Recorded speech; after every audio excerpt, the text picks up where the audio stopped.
Coming to you live with the insight you need from the financials and political capitals of the world to the heart of innovation. This is Opportunities to Consider with your host, author, speaker, and corporate strategist, Hunter Gaylor.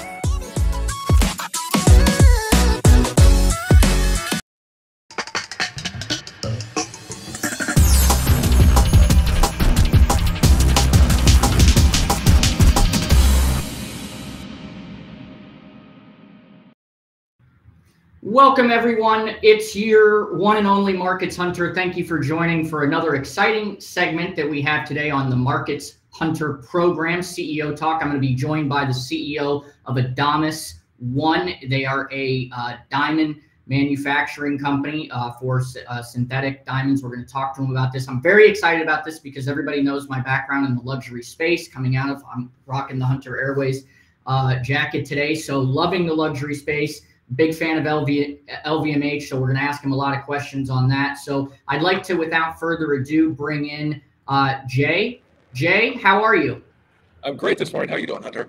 I'm doing well. Thanks for joining us, in the studio, via the broadcast here to talk about Adamas One and your company and what you're doing. But before we dive into that, I just want to remind all of our listeners and our viewers here that we are live on YouTube, Twitter, LinkedIn. We re-air this. So if you missed this one, you can always go back and watch it. All of the description of the company, of Jay's company, what they're doing, what they're working on, links to their investor sites, their pages, their links will all be in the descriptions below. I'll also be live tweeting as well. So if you need the information on where to go for the best diamonds, I'm your new diamond guy, right? I've got the diamond hands talking to the diamond guy, so I'm very excited. You're the diamond guy now. I'm the diamond guy now. I love it. I love it. It's great. So real quick for our audience and our viewers, Adamas One is a micro-cap technology company in the consumer luxury goods sector, offering investors a unique opportunity to benefit from the fastest growing sector in luxury goods, which is lab-grown diamonds. Their patented and disruptive technology is on trend, offering sustainability, social consciousness, which I'm a big fan of, Jay, so I definitely want to talk about that aspect with you today, and ecological friendliness relative to mined diamonds. You are chemically, optically, and physically identical to the world's best mined diamonds, providing a smarter alternative to diamond buyers who care about well-positioned, and you are well-positioned to capture a significant portion of the growing LGD market. So Jay, first time on the program, welcome. How are you? You know what? I'm fantastic. And by the way, I love your opener for your show. Oh, fantastic. Whoever did your graphics. Oh, thank you. Well, we'll have to figure out how we sprinkle some diamonds on there, even better. That'll be good too. We're giving free samples out. Every Friday we give free samples out at the office. Oh, very good. Well, you can I'll give you my address, send me a nice little, pear shaped, and we'll be good to go. The ladies will love that. Diamonds are a girl's best friend, as they say. So, Absolutely. Good. So, let's have the audience get to know you for a second. Tell us about you. Tell us about your background. What led you to start Adamas One? How did you develop your patented technology? Let's walk the audience through that to start. Sure. I mean, myself, I have a pretty colorful career. I'm a serial entrepreneur, pretty easy to look up. I think I found my niche really finding distressed assets, putting a management team's assets, usually inclusive myself, and then taking it public. And the reason we go public is because we look at the public markets and the public vehicle as a fast way to grow the company, right? When we look at fast way to grow, we look for how do we create what we call our ecosystem for that company. So we're self-sufficient, whether we're hitting all the prongs of channel for distribution. How do we grow to make sure we're all self-sufficient whatsoever, and we have no needs outside of our own thing. So we always look for that. So we go public, and then we start acquisitions and grow the company quickly. I look for assets that are usually in a category that's emerging, growing. We have the ability to put our marketing skills behind it and really accelerate that growth as well. And also look for disruptiveness. When the assets came up that we purchased and put into Adamas One, we looked at the lab-grown diamond industry. 3 years ago, it was a much smaller sector than it currently is, but we knew that it had the ability to really grow and become really the only source for diamonds for a handful of reasons, just like you said. You know, number one is we're eco-friendly. We're not drilling holes in the earth. We're socio-friendly. You know, everyone's seen the movie Blood Diamonds. Sure. You know, we don't have 12-year-olds with AK-47s and pickaxe digging, a mile under the earth trying to get, 1 carat diamond to sell through sales or jewelers or whoever. So we're very conscientious about, how do we move forward as a true ESG company. So I think we found a niche. We acquired the assets and we went public December of 2022 on NASDAQ. Our trading symbols Jewl, JWL. And now we're, how do we go? Here's our plan. How do we effectuate our plan and bring the best product to market? Simple. So what are some of the biggest challenges that you have faced from the start of the process to where you are now? Can you talk a little bit to those aspects? And Sure. Really, how is Adamas One addressing some that you've perhaps come across or experiencing? Sure. I mean, there's always challenges. I mean, in every category, especially if it's a new emerging category. The first thing is, how do you create public awareness, right? And then once you get the awareness, how do you educate the consumer, right? We have a new category. We're not a synthetic diamond. We're not moissanite or cubic zirconia. We're actual diamonds, just like you said. Chemically, physically, optically identical to a mined diamond. The only difference is one comes out of the earth, one comes out of the safe environment we call laboratory. Only different. We make an identical diamond as a mined diamond. So it's very similar to a cultured pearl and pearl. It's still a pearl. The FTC came out in 2008. Look, a diamond's a diamond. And it really kind of bolstered the industry to go forward where we weren't painted in the corner as being synthetics. So we move forward as we're an actual diamond. And we're, mined diamonds are mined diamonds. It's like people still works. That is what it is for us. So how do we educate the consumer, right? How do we build a brand? So we look at this industry. There's no true brand out there. We want to build ourselves up. Van Cleef, Tiffany's, Cartier, diamonds in this industry. If you look at the jewelry we're manufacturing right now, we're looking to be the elite brand. And then we'll service all the other rungs well. So we look at direct-to-consumer, wholesale finished goods. So we want to make sure that we bring all that and support all those different distribution chains. So the hurdle is always getting consumer, getting awareness, building the brand of the company. And then we always want to make sure that we walk before we try to run into anything. So we're building our foundation. I mean, we just went live in the public sector, in December. That was 3 months ago. So we're just getting our skis under us, so to speak. Comes into the market, right? We look at the stock. How do we get more eyeballs on the stock? Hence the interviews and getting more people and awareness of the company.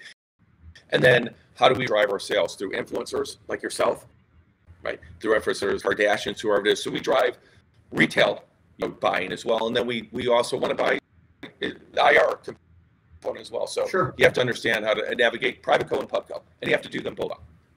Well, and given your experience in the public markets, I'm sure that you'll be able to navigate that just for a second for our viewers, just to let people know, Jay is the CEO. Their stock symbol is JEWL, pretty easy to remember, JEWL. They are right now.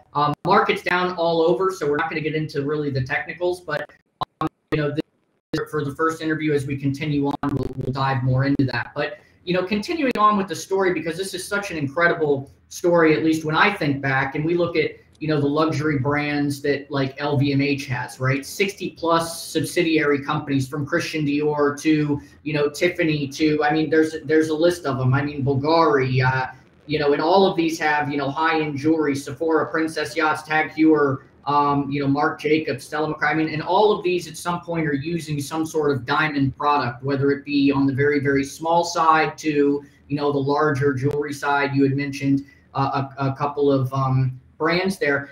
When you look at the Harry Winstons of the world, okay, versus the Cartiers or the Tiffany and companies, granted they're coming out of these mines, you're in the lab. What is the difference? It seems to me from a business perspective, and correct me if I'm wrong here, not only is it more sustainable, but it's more scalable. Absolutely. So sustainability is always number one, right? Especially post-COVID. Sustainability for Earth and mankind is always in the forefront of everyone's mindset. right now, which is great for us for lab-grown diamonds, because just like we just said, sustainable Earth, sustainable mankind, we support both of those aspects. We see a massive shift happening, and you mentioned LVMH, which is always a point of reference, because LVMH invested $90 million in a lab-grown startup company in Israel about 6 months back. Immediately, Forbes magazine came out and said, now lab-grown diamonds are considered a luxury item. So we're in base talks with a handful of high-end companies, because they're looking at the market and want to be eco-friendly, and they want to make sure they're doing social support, and social friendly as well. So they want to be in the forefront in there, and they don't want to look like they're promoting fur coats anymore, etc. So we start seeing that switch on the retail level and the wholesale level right now. I mean, it's a massive switch. When 3 years ago, when we started Adamas, it was maybe 2% in the retail sector of people were coming in and requesting lab-grown diamonds, and the retailers were carrying 1-2% of their inventory was lab-grown. Now, fast forward to 2023, it's almost a 50-50. And there's a handful of reasons, right? Just eco-friendly, social friendly, as well as economic structure, where you're looking where wholesalers were struggling to get 5 to 7%, of a margin at wholesale level. Now they're getting 40-45%. And then the retail level associatively as well. So we're adding more profits back into the food chain at every level. And I think you'll start to see everyone, whether it's Hermes, Cartier, Louis Vuitton, Harry Winston carrying, you'll start seeing a shift and a polar shift happening quickly, just because people are aware of what's on, in the diamond sector, in the diamond world, and they want to be proactive, which is great for us. So, right. No, it seems that it positions you perfectly, in this marketplace to not only take a significant portion of the growing market, but also be potentially the leader in that category because of all of the steps that you've taken. Walk me through a little bit, and this is not one of the questions I have written. This is just kind of what we do on Market Hunters. If something pops into my head, I'm going to ask it. I see, I'm a big fan of the luxury brands. From Goyard to, you name it. Love Bergdorf Goodman's, right? Fantastic place. Okay. The ladies like it a little bit more than I do, but I mean, we have to go shopping. we still have to go shopping every once in a while, right? But if we just take the leather market, for example, and we talk about how we look at the prices, and obviously in the United States we've experienced a lot of crime and things like that. So these stores are losing a lot of inventory, and these are very high priced in the thousands or tens of thousands of dollars of priced consumer goods. And the idea of, well, if I went to a jewelry store like a Harry Winston or a Cartier, and I'm spending, tens of thousands of dollars on a diamond, for the same eco-consciousness, for the same sustainability, but I'm getting the same essentially material for, is it a cheaper price? Is it a relatively same price? I mean, granted, and I think where I'm leading. Question right. is, what is setting you apart outside of these other factors that's going to make you real competitive? Is it going to be the price? Price point is always a huge issue when it comes to diamonds. I mean, we're graded by GIA, IGL, EGL, same grading structure and criteria as a mined diamond. So when you start looking at diamond, comparative, and go, okay, well, this diamond costs 30 to 35, 30 to 50% less than this diamond.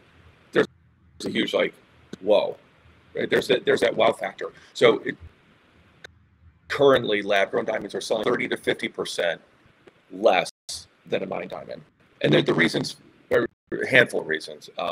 Originally, like we talked about when we talk about how do you create awareness, how do you educate, and then how do you create demand? Well, one of the reasons to create demand was if you offer the same product at a lower price, obviously people are going to come over and okay, this is more beneficial for us, so to speak, or more salacious. So generally at a retail level, it's 30 to 50% at a discount to mine. So when someone comes in and we look at where the economy is going, whether it's you have massive inflation or we're running into some issues, if someone has a budget of $3,000, well, now they can get all the size of a stone, a better quality stone, or they can save the money and just put $1,500 back in their pocket and get the same stone they originally wanted for their loved one. So there's a lot of economic benefits. Well, and I think that's a tremendous thing because, you know, a lot of people, especially, you know, those, I will say those people that see all those ads, every kiss begins with K, or he went to Jared's, or any of this other stuff, you know, the question is half these guys, at least some of my colleagues, have no idea, right, about color, cut, clarity, VVS1, VVS2, you know, is it, you know, all these different things that go into it. I mean, you almost have to have like a school like they do for the wine sommeliers. You almost have to be like a diamond sommelier, right? Where you can say, that's a big deal if I can say, look, instead of spending $20,000 on this ring, I can spend $10,000 on this ring, and it's essentially chemically the exact same. And according to this technology that you have, it's exactly physically, chemically, and optically identical to the mined diamonds. And you're participating in a socially conscious consumer purchase, in my opinion. It's a win-win all the way around, and that's why we look at this as a fast-growing, emerging sector, and we think it's here for the long run. And so when we look at we'll call it you know, in the luxury space, you have aspirational, attainable, okay? And so in the marketplace, an aspiration, attainable, these brands, will Adamas One be working? What's your goal in the next, say, 5 to 10 years that you see Adamas playing in the evolution of these brands adopting your type of diamonds? Do you think, will the Cartiers come to you? I mean, you said you were in talks earlier with some of these brands. Can you elaborate on that? Sure. I mean, we look, you know, where's our, you know, 12, 18, 24, 36, you know, 48-month program. And for us, it's right now is establish all of our prongs of distribution, wholesale finished goods, direct to retail consumer. So as we start building all those prongs out and building our inventory, like, you know, we currently have our lab is in Greenville, South Carolina right now. We have 12 reactors, press release, you know, at scale. We're doing a 1 million, 1.2 million a month out of there. We're just starting to build up our new facility in Greenville as well. At scale, we'll have 400 reactors, just kind of backing up. And our first phase one will be 100 reactors. We should have that up fully functioning and running at 100 reactors within a year and a half. So it's our growth rate to get into there. So in the inset, well, how do we complete our ecosystem of cut and buy our own cut and polisher? So we're all self-contained. Now, as we go through the other brands, first we need to establish our own brand, right? And then we make sure we set ourselves up as a top, and then we start supplying all the other brands out there as well with our technology-based diamond. And we look at ourselves as a technology leader in the sector as well for a handful of reasons. Besides the fact we own all the base patents, everyone that's growing by CVD, which is chemical vapor deposition, which in just simple layman terms means turning a gas into a solid. So we own all the base patents for that process. So anyone that's actually growing by IVD, which is the majority of the world of lab-grown diamonds, is actually infringing on our patents. We're not litigious. It's not where we are. But what it does, it's a Teflon to us as a company that we can continue manufacturing in the capacity and the format that we do, and not have anybody interfere with what we do. Our technology gives us the ability to grow larger, better quality, cleaner, better color quality out of the box than pretty much anyone else at scale in the world, and our COGS is lower as well. So our technology gives us leaps and bounds ahead of the competition. And then we start looking at, now we're pushing through not only for diamonds, for jewelry, but also for the technology sector. And I think the technology sector is the real cherry, right, for this industry, because you look at the TAM for that and it eclipses, you know, the jewelry market, you know, almost a 6 to 1. So we look at how do we go forward in that. Jerry McGuire, who's our COO, was a 23-year C-level executive at Analog Chip. So we lean on his pedigree and resume and his network to help bring us into the fold for the technology with their products. So with that being said, I just want to go back when we talk about the discount to mine. You have the current number of reactors you have is how many? 12 reactors running out of. And that 12 is producing 1 million a month or annually? At full capacity, it's about $1.2 million per month. Okay, so if you 10x that, okay, to 100 reactors in the next year and a half, is that economies of scale? Will that increase so that 10 that makes 1, will that 20 make 2? So you're looking at like a multi-million-dollar market cap company at that point. I mean, so actually, it even goes up by more of a factor. So we look at our okay. So we took advantage of the downtime during COVID, and all we did was R&D. Our reactors are proprietary, so our recipes are proprietary. Everything we do in-house. So we're the only ones in the world to grow in the actual format and style that we do, which gives us ability to grow more diamonds consistently at a lower COGS. So our current reactors, we do 50 stones per growing cycle per reactor. The new reactors are 110 stones. So we 10 times and then double it again. Wow, that's a 20x. That's incredible. Yeah. And then what's the valuing of that? When I mean, so if you're an investor, what advice as the CEO of the company would you give to investors who are considering investing in a diamond, or how do you see the company? I mean, you just explained to me very simply what you see the company's growth potential is: more reactors, more diamonds, more market share. You know, and of course the enterprise, the cherry that you said is definitely a huge thing. But what advice would you give those investors that are considering your company? I mean, look, our stock's a great buy right now. It's a bargain. Our stock is a buy and hold. I would buy and hold as much as you can. I mean, obviously, I went to the market and purchased more shares. Right. We have a great team. I mean, you're only as good as your team around you, right? We have a fantastic team in a category that's blowing up, and it's only can continue to grow. So we want to make sure that we secure ourselves as a technology leader and the leader in the category and the one brand that people know. You know, similar to like a tissue, everyone calls it Kleenex, same type of thing. When everyone mentions lab-grown diamonds, it's a Adamas no matter what. So we'll strive to do that. So as an investment, I think this is a fantastic investment. It's a great short-term and long-term. I mean, I love term holders. There's nothing better than people that believe in your team and your company and your product and hold on to your stock and love watching it run.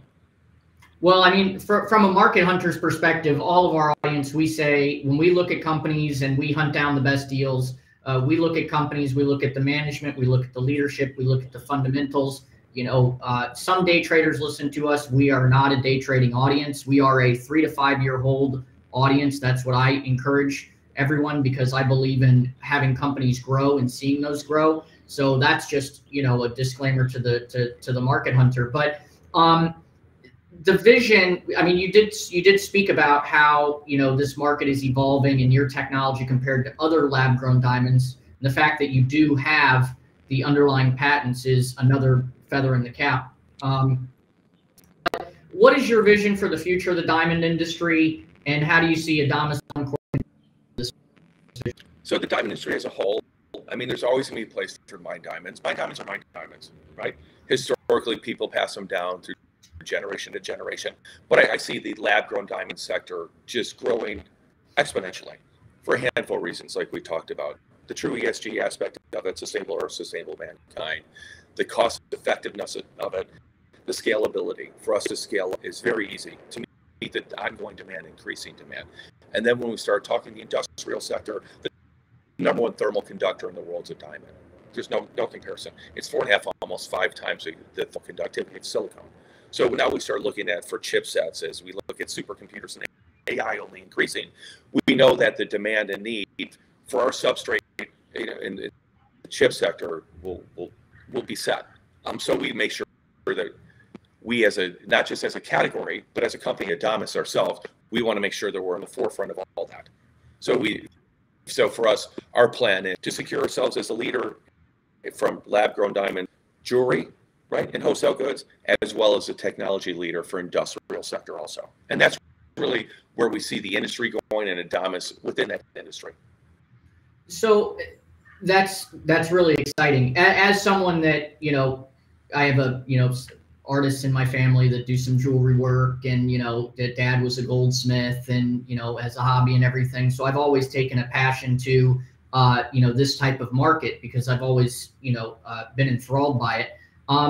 But with regards to the overall market, when we go look at some of the companies out there, like a Blue Nile or some of these other onlines where you can go and you don't know what you're really, I mean, you can click it and you do the filters. Is that considered the direct to consumer model, or are you what are the different aspects where, you know, the public will be able to not just obviously buy the stock, but go in and, you know, purchase the diamonds? Are right. You going to have authorized retailers? What's your kind of rollout strategy Sure. From a physical perspective and an online perspective? I love being compared to Blue Nile, by the way, because that's 800-pound gorilla in the room. Well, I mean, hey, listen, Blue Nile, I'd be in heaven. So, well, listen, hey, you know, an aspiration.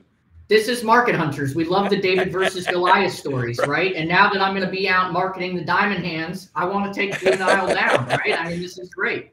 It's funny. So every company I started, I would start at the bottom, we end at the top. I mean, and that's always our goal.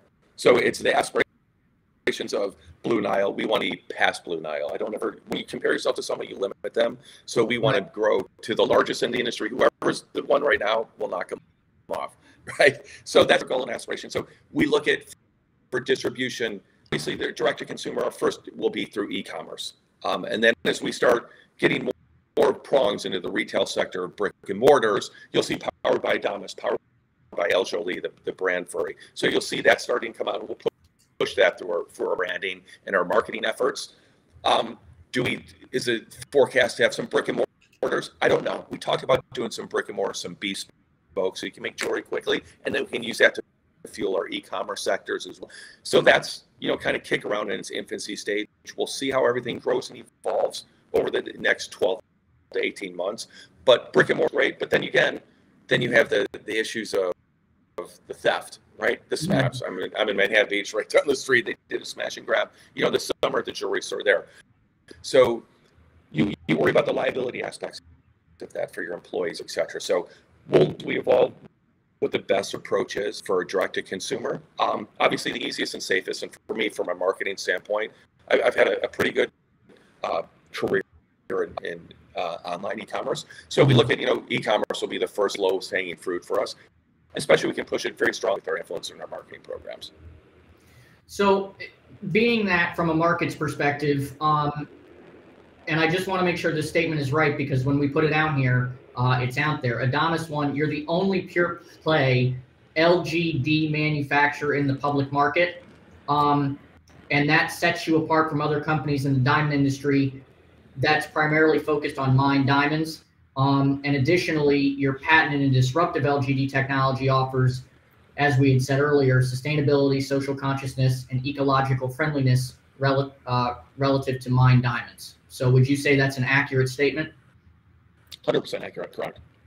Okay, so one of the things that we look at when we look at companies, as I said in the beginning with Market Hunters, is, and this is kind of the get to know the CEO. We're going to have a lot more of these, ladies and gentlemen, where you'll be able to hear more from Jay. We're going to have a ton of questions to talk about the technology. We're going to be going through all the different types of diamonds and the cuts and the colors and the carats. So really don't even go watch the History Channel anymore. Just come to Markets Hunter. We're going to tell you everything you need to know about the diamond industry, which is going to be great. What is your advice to people that are looking at getting a diamond now?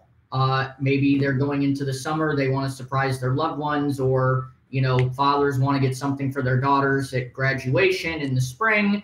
Can they go to Adamas now, or do we have to wait, or what is the process? So actually, the easiest way to do it would be sales@adamas1.com. Just email us. Okay. And our sales associates will handle that. We're just putting up the shopping cart on adamas1.com. Okay. So we'll have a functional shopping cart up probably in 30 to 45 days. So, I mean, we've been a little busy after you go public. You know what it is? It's the onset of, oh my gosh, it's a nightmare. Manufacturing, acquisitions, you're going crazy.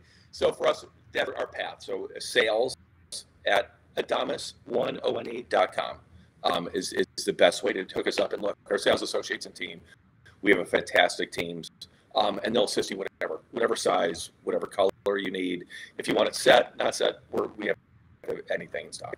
And then from the e-commerce side, not to keep comparing to Blue Nile, but I just want to give the audience an idea of where this is going, because, ladies and gentlemen, this is the infancy. This is where we go find the companies. His company just went public. He's obviously, significant portion of the growing LGD market.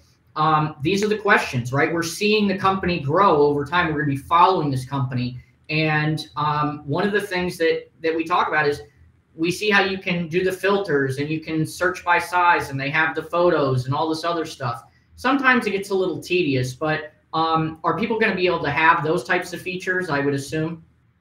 Yes. So we look at it, we want to make sure we have a technology advanced website as well. We don't want to put too much foo-foo in it, just like you said, because people get confused, right? I'm a true 3-click rule on the net. If you can't get to what you want within 3 clicks, you're gone, right, as a consumer. Right. And that's been the models that we've had since 1998 when it comes to e-commerce. So we want to make sure that we have all the essential elements that you absolutely need and that you want on an e-commerce site, but not too many that it confuses you. When there's too many options, people just get confused, and then they walk, just like we said. So one other question I have for the industry, when you look at an investment, some people, you know, as you had mentioned earlier, in the mined diamond category, they'll pass their diamonds down through the families. You know, this goes for stones, jewelry, whatever it may be. What about the idea of these LGD diamonds that you're producing? Are they going to hold value over time? That may be a naive question, but will they retain their value, or is it a, you know, can I buy several diamonds as an investment outside of the stock? What's your thoughts there? 100%. So it's a diamond. It's like everything. There's intrinsic value at resale value and everything. Whether it's a Carney of Kelly Blue Book value, diamonds over time usually technically always increase in value, right? That's what everyone hopes on in the diamond market. So just like the mined diamond, lab-grown diamonds, there's no difference. Originally, when the lab-grown diamond industry started emerging, the mined diamonds are always, oh, we got to paint them in the corner. We'll call them synthetics. You have to call yourself synthetics. Well, we're not synthetic. We're an actual diamond. So when the FTC, like we said, in 2018 came and said, look, a diamond's a diamond, it's not a synthetic. So that was one thing that bolstered us. And then the next thing was the mined diamond came and said, look, there's no resale value for these stones. Why wouldn't there be a resale value? It has the same value. Here's what the value is. So you look at all the lab-grown diamond companies, most of them have a buy-back program, and they're going to buy it back for what they sold it to you for, right? Because then your hopes is a person's going to rebuy for a larger stone. So it's a trade-in value always. So 100% there's an intrinsic value. Because look, you're going to go off the cert, and here's what you're selling. You're selling it based off the cert. This is what my stone is. I got a FVVS1 3.2 carat round, brilliant round. It is what it is. It has what it sells for. And when they go with Adamas 1, and it comes with all of that paperwork, and it's all GSI certified, it's all that taken care of. So when you're getting it, there's the paperwork that comes with it. It's just like getting, you know, any type of other luxury product, like an authentication or something from, you know, an art gallery. Here's all the paperwork, here's the certifications, here's everything that goes along with it. So that gives the consumers even more, you know, credibility when doing the buying process. Correct. So you look, if you buy one of our stones and it's certified by GA, it's a GA, the same cert that a mined diamond has. There's absolutely no difference whatsoever. So here's your certification and validation of this is what the stone is. We graded it this. Here's the color, the clarity, the 4 C's. And it's very simple. So the value should sustain where it is, actually increase. And that's always the goal for everybody that invests in diamonds. Well, and that's a great segue into for everyone watching. We are going to put the investor relations page for Adamas 1 in the link below. We'll also be tweeting it out, so make sure you follow us at Twitter, and also follow Adamas 1 on Twitter as well. Start following their social media. Start following their journey. We're going to be covering them. We're going to be having many more conversations like this, many more podcasts. We're going to dive deep into this industry.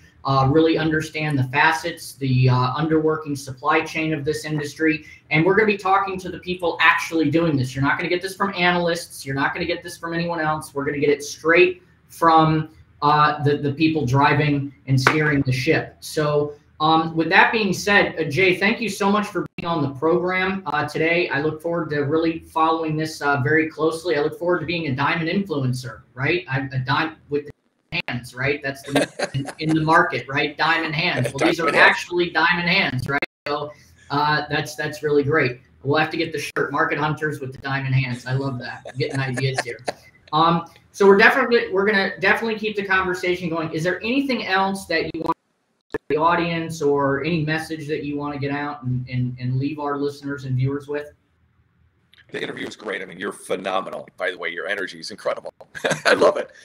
I mean, for us as a company, especially being public, we always want to make sure that people come to the company, look to our stock, invest in the stock, hold the stock, and it's going to be a fun ride for everybody. And we're really looking forward to it. We're just starting. Just like you said, we're in our infancy stage. We have a lot of goals and aspirations, and we have a team that can make sure that we can deliver on all of them.